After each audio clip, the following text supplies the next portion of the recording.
Good morning, everyone. Good morning. Welcome. Well, one of my earliest memories is associated with the Methodist chapel where my family used to attend church every Sunday. Now, like most kids, I really lacked enthusiasm for going to church, partly because I had to wear such uncomfortable, stiff, itchy clothes, which I still don't like having to wear. I would go and I would understand the rules of going to church. So you dress up smart, wear your Sunday best. I knew when to stand and when to sit for the hymns, and I knew when to bow my head in prayer. However, one Sunday I did something that was not acceptable in any setting, let alone a church. That one morning I was sat on a pew, and underneath the pew was a gap. And there was a boy sat behind me, and he was kicking my feet underneath, and he must have irritated me because, well, if I'm really honest with you, I turned around and I landed a punch square on his face. Now, needless to say, my feet didn't touch the ground as I was dragged out of the church building into the vestry to be told off by either my mother or a Sunday school teacher. I can't remember.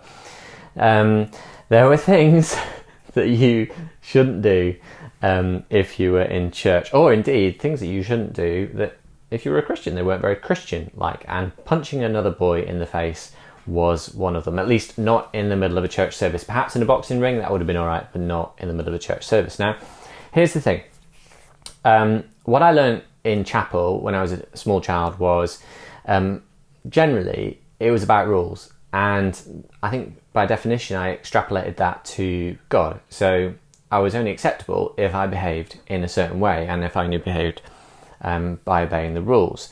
Now, I just want to add that my parents lavished love upon me. I was lucky enough to be loved unconditionally by my parents. So I didn't get that from my parents, but I did get it from church. Now, and the sad reality is that for many people, that is the case. The church for them is a place of rules. Christianity is a religion of rules. And if you don't obey them, you're out. Now, I have been reading a biography this week by Vicky Beeching. Vicky grew up in a charismatic evangelical church in Kent and went to another one when she was a teenager. She studied theology at Oxford University at Wycliffe Hall, where I did some study, as she, during her time in Oxford, was also part of the Vineyard Church there. Now, Vicky had and has an incredible musical talent, leading worship at many of our own Vineyard gatherings here in the UK and many Christian festivals like Spring Harvest and Soul Survivor. She also wrote many worship songs that you'll probably be familiar with if you've been part of a church for a long time, and eventually signed a contract with a major Christian music label in the USA. She spent many years then leading worship, crisscrossing the US, leading church worship in churches and at Christian conferences all over North America and here in Europe as well. She was considered the darling of the charismatic evangelical church, not only one of the most successful female worship leaders, but also an advocate for issues of social justice. Her life, though, as a Christian worship leader in the United States was relentless, crisscrossing the continent to lead worship every few days and writing albums, churning out albums of worship music. She was considered a role model for young Christian women and endorsed the popular Christian purity approach to dating and relationships, which Christians were propagating, whereby you would refrain from dating. You were encouraged to refrain from dating at all and only engage with another person physically once you married them. Now, all that changed in 2014 when she publicly revealed that she was gay. Now, all her life, up to that point, she's remained celibate, and she tried to suppress her sexual orientation because of her strong evangelical beliefs. But the impact of that and of trying to hold that tension had a devastating effect on her health, physically and psychologically, and she had a breakdown. Now, despite her vulnerability, when she came out, when she talked to her friends and family and the wider public that she was gay, she was immediately rejected by most of the evangelical churches that in which she led worship. She lost her Christian record label contract, and she was aggressively criticised on social media, and Christian publishers and retailers pulled all of her products. She says this in her book, not just about the practical realities, but also about her personal realities. She said, "My face-to-face interactions with Christian friends and former ministry colleagues were also extremely difficult. The way they looked at me had changed. Their eyes used to communicate love, welcome and easy friendship, but now there was an element of distance and distrust. I was suddenly a stranger to them. And around these evangelicals, I felt like an awkward relative at a party, the person that everyone tries to avoid. People made small talk and excused themselves. They only seemed to see one label on me now: gay. I'd hoped that pastors and leaders that I'd worked alongside for years might pick up the phone and say, 'Wow, what a big step you've made. Listen, I might not agree with you, but I'm really concerned about you. How are you doing? How are you coping? Are you okay?' But instead, most just published Facebook posts or media articles saying that I was wrong and that I was promoting sin. My social and professional network was still predominantly evangelical, and they'd left me out in the cold." What a tragic story. What a tragic, tragic story. But sadly, it's not an uncommon one. Evangelical churches in the UK and in the US have a reputation for homophobia. Like all generalisations, of course, there are exceptions to the rule, but in general, evangelical churches that are not aggressively homophobic, well, they're just passive. And my own perception is that that's because most evangelical leaders struggle to reconcile what they think is the evangelical doctrine about homosexuality with their compassionate hearts for people. So they feel paralysed over the issue. They don't know what to say, so they say nothing. A growing number of evangelical churches now do affirm homosexuality, but in order to reconcile that with evangelical doctrine, they insist that the only answer for someone who is gay is celibacy. And then there are others who vociferously denounce advocates of homosexuality and homosexual marriage as heretics. It's clear that there is disagreement over how to interpret the references in the Bible to relationships, sexual relationships between people of the same sex. I actually spoke on this in episode 12, and I looked at Paul's letter to the Romans chapter 1, and so you can listen to that or watch that box set episode if you like, episode 12 for more in-depth explanation of what we're talking about. But what is sad and bizarre is this tendency for Christians, particularly evangelical Christians, to exclude and to denounce Christians particularly, who say they are gay. The question I want to ask is, did Paul, the Apostle Paul, and by definition Jesus, really mean that God only accepts people who play by the rules of Christianity? That's the question I want to ask. So let's pick up Paul's letter to the Romans, where we left it in episode 13 of our box set. If you're new to this, let me just give you a bit of background. Back in AD 50, there's a religious sectarian battle going on amongst the 4 million Jews who are spread across the Roman Empire. And remember, the Roman Empire then was all of Europe. I'll be honest, most of Europe, not all of it, most of Europe, the Middle East and North Africa. And some of these Jews believed that Jesus was their Messiah, their kind of promised leader, their promised Messiah, the person who would restore Israel. But most Jews didn't think he was. What you need to understand about this is that there was a sectarian battle going on between those two groups. And a modern day equivalent might be the sectarian battle between the Sunni and Shia Muslims, or between Catholic and Protestant Christians. It's an aggressive argument with strong protagonists on both sides, and the best known of those is Paul, the Apostle Paul, who formerly was a Jewish Pharisee. He's a poacher turned gamekeeper. Don't get me wrong, he hasn't turned from being a Jew to a Christian. He's just a Jew who's accepted that Jesus of Nazareth, this Jew called Jesus, is the Messiah, which means in Greek we translate that Christ, so Jesus the Christ. Paul's convinced that Jesus' death and resurrection means that all of humanity can now enjoy the unmerited, unconditional love and grace that hitherto has just been enjoyed by the Jews. And he thinks it's amazing news. And so he devotes the rest of his life to trying to communicate that reality to Gentiles across the known world. Now, far from the popular perception of Paul that he is short-tempered, racist, misogynistic, and homophobic. Paul's gospel is overwhelmingly inclusive. Paul might have struggled with a short temper. We might think of him as sexist by our own cultural standards of today. He may have tolerated slavery because he genuinely believed that Jesus was going to return within a few years, before he died anyway. And so we might think those things. There may be reasons for us, genuine reasons for thinking those things, but the gospel that Paul contended for was overwhelmingly inclusive. And we can see Paul summarising this in his statement in Romans 3:22-24. He says, there's no difference between Jew and Gentile. Now just remember, the Jews, like Paul, only saw the world in terms of two groups of people, Jews and Gentiles. That was it. He didn't break the world down anymore. The world was made up of Jews and Gentiles. So he says now there is no difference between a Jew and Gentile. They're all the same. For all have sinned and fall short of the glory of God. So he spends Romans 1 kind of explaining how both Jews and Gentiles are just as bad as each other.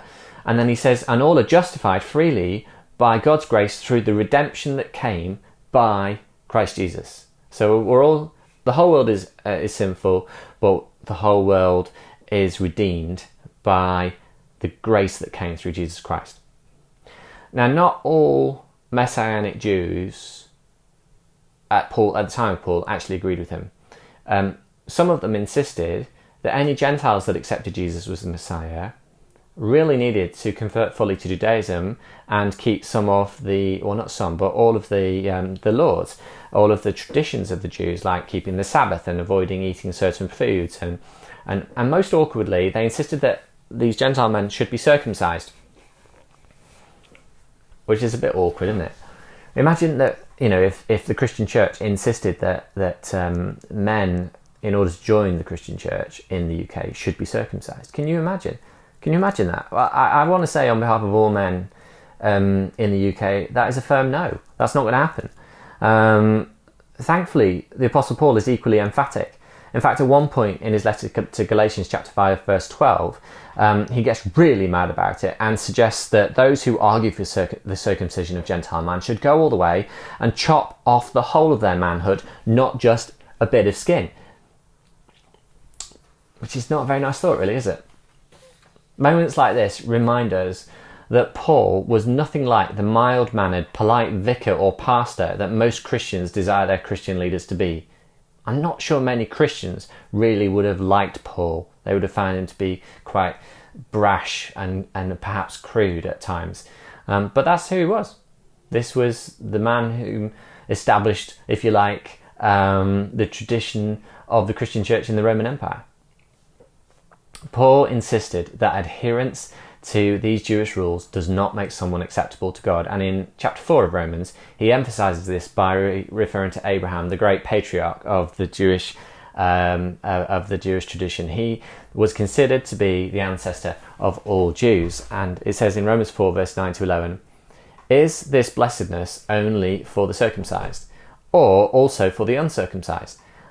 We have been saying that Abraham's faith was credited to him as righteousness, but under what circumstances was it credited?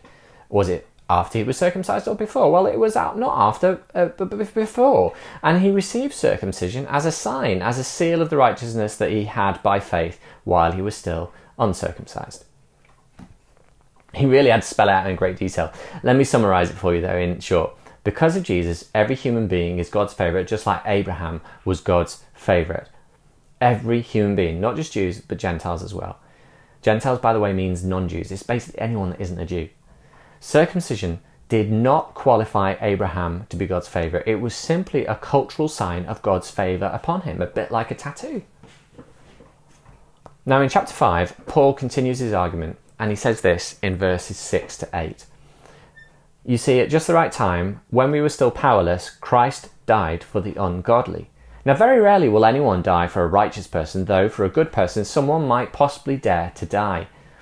But God demonstrates his own love for us in this: while we were still sinners, Christ died for us. Now, heroic martyrs are celebrated in our society as much as they were in Greco-Roman society. Think of someone like say a woman, sees a child run out into the road, almost get knocked over by a car, but manages to push the child out of the way. But sadly, tragically, in the situation, she dies because she's hit by the car instead.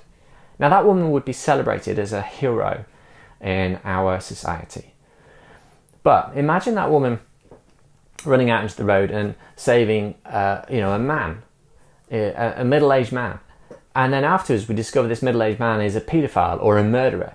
Well, people might not be celebrating that woman's heroism as much. Why? Because they don't view the person's life as much as they would a child. Now, in the same way, Paul's description of Jesus dying for sinners was not considered to be a cause for celebration. This is why so many Jews rejected Jesus as their Messiah, because they didn't accept that the Jewish Messiah, their Jewish Saviour, their Jewish rescuer, their Jewish triumphant leader, would end up being executed like a criminal on a Roman cross. They just didn't accept that. What Paul's saying here is that Jesus doesn't just magnanimously welcome outsiders. He literally becomes an outsider himself. He's trying to make a big argument here, Paul is. He goes then even further back in chapter 5 in history and reaches back to the mythical figure of Adam. And I say mythical because even for the Jews, Adam was a mythical figure who predates Abraham and was most likely described for the first time by Moses. Moses would have been writing a polemic, a kind of a counter argument to the prevailing worldview of the origins of humanity, if you like, and the relationship between God and humanity. I mean, there's some great stuff in there that we've got in some of our talks you can listen to. But don't misunderstand me when I say myth, because to use the word myth might mean something to you that's untrue or fictional. That's not what this means. A myth, if you like, is kind of one of these foundational stories that generations tell the next generation about where they're from, about their identity. And these stories, knit humankind together. And so this would have been a typical story of our origins, and this is what Moses would have written. And so Paul takes the myth of Adam and says, even before Moses wrote about Adam, even before Moses codified the law for the Israelites, and let me just say that Moses was like a professional lawyer. He was like a legislator. We might call him a member of parliament. He was basically, he wrote down and his peers wrote down the societal laws of Israel. Once they got out of Egypt, they needed to shape up as a nation. There was a few million of them. They needed, a framework for operating as a nation. So Moses and his generation codified a law by which the whole nation lived. They became like the government of Israel. And before Moses did that, Paul says in Romans 5:13, to be sure, sin was in the world before the law was given. But sin is not charged against anyone's account where there is no law. Nevertheless, death reigned from the time of Adam to the time of Moses, even over those who did not sin by breaking a command, as did Adam, who was the pattern of one to come. Now, the Greek word that Paul uses here for sin is hamartia. Hamartia, it means tragic flaw.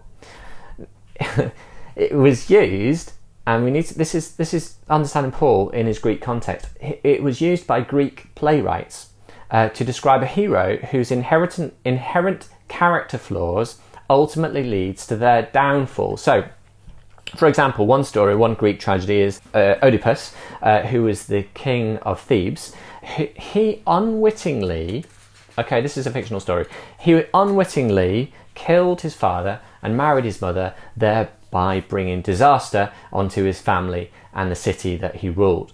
If ever there was an opportunity for a Netflix box set, there's one. Paul is saying that ever since time began, humans have always possessed this inherent tragic flaw that made them outsiders with God. Now, Paul's Jewish readers would have been quite surprised by this, because for them, the story of Adam was kind of like a myth, as I've said, And they really want to understand how Moses fits with this and how the law, which is the basis of their nation and their society, fits with this. So they would have been asking the question, how, Paul, if that's true, what's the point of the law of Moses? And Paul replies to them in Romans 5, verse 20. He says this: the law, that is the Mosaic law, the law of Moses, was brought in so that the trespass, the transgression, might increase. What does that mean? Well, scholars think that Paul means that the law reveals the presence of hamartia and defines it within a specific context. So that inherent tragic tendency to do things that create one's own downfall and damage other people as well as ourselves, he says the law reveals the presence of that, defines it within a specific context. The law effectively turns hamartia into a crime. Let me give you an example.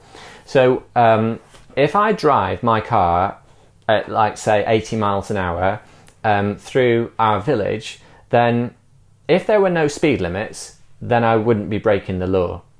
But there is no doubt that driving through Long Ashton at 80 miles an hour would be hamartia. Why? Because I'm quite likely to hit someone and lose control of the car and kill people. And my selfish disregard for other people's safety is hamartia. But if the context was different, perhaps I'm driving a car at 80 miles an hour on a racetrack with crash barriers on either side and no other vehicles on the road, then perhaps that wouldn't be hamartia, because I'm not selfishly putting someone else's life at risk.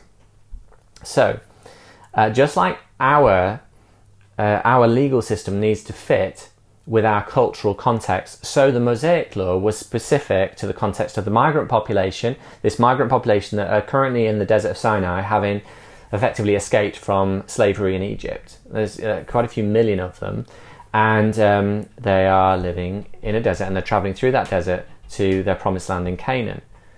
So when Moses and his peers write down the Mosaic law and they codify a law in order for this nation to function, you wouldn't expect to see a law against speeding in your car. Why? Because there were no cars then. But you might expect to see a law about not eating camels, because camels were an important means of transportation.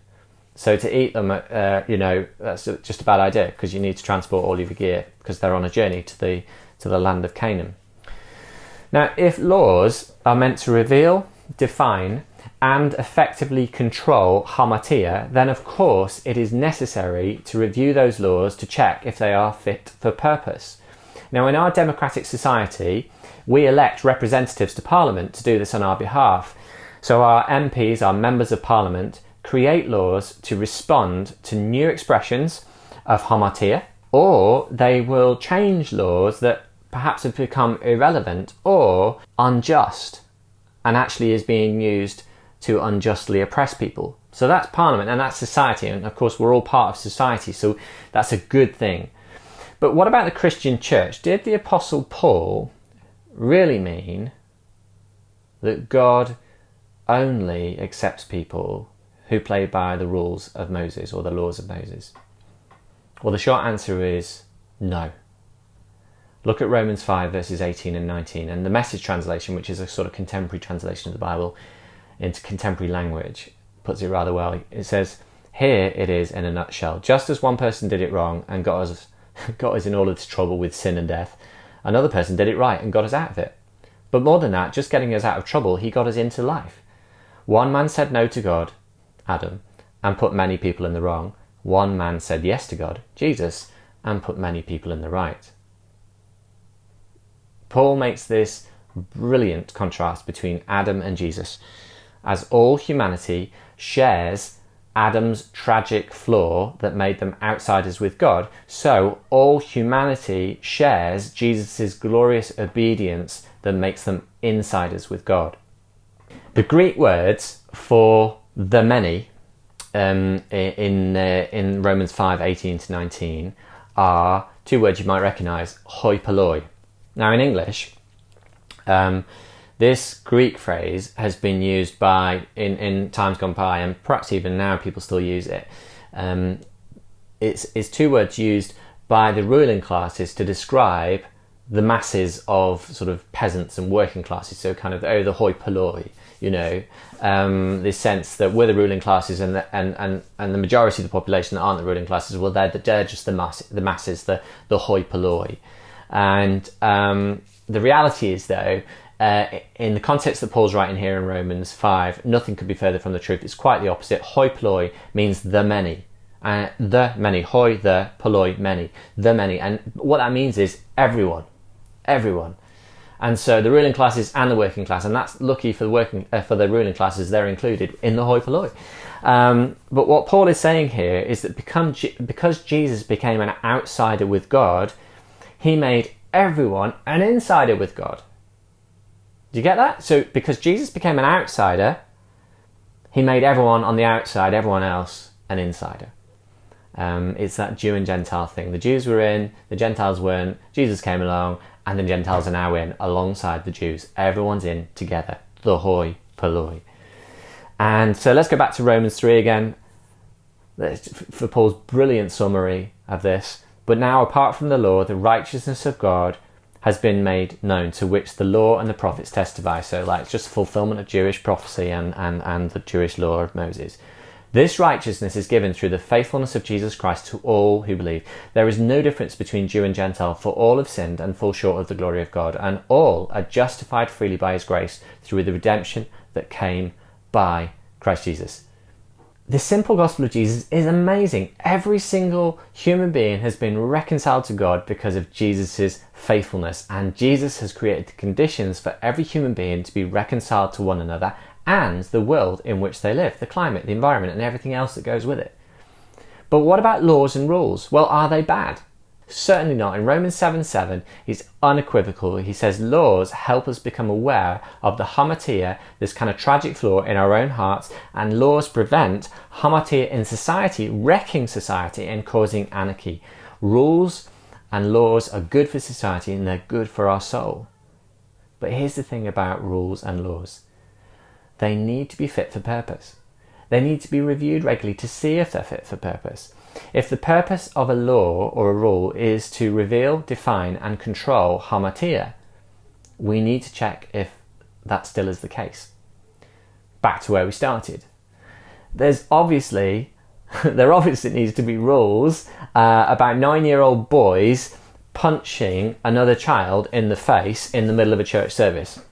That rule reveals and controls the tragic tendency in a 9-year-old me to physically assault someone with whom I'm angry. But what about the rule about not being a gay Christian? Can you be gay and have a relationship with God? What hamartia or tragic flaw is this revealing, defining and controlling? So that law against being a gay Christian, what hamartia or tragic flaw is that revealing, defining or controlling? That's the question that needs to be asked. And what about other rules and laws that Christians tend to apply to themselves and other people?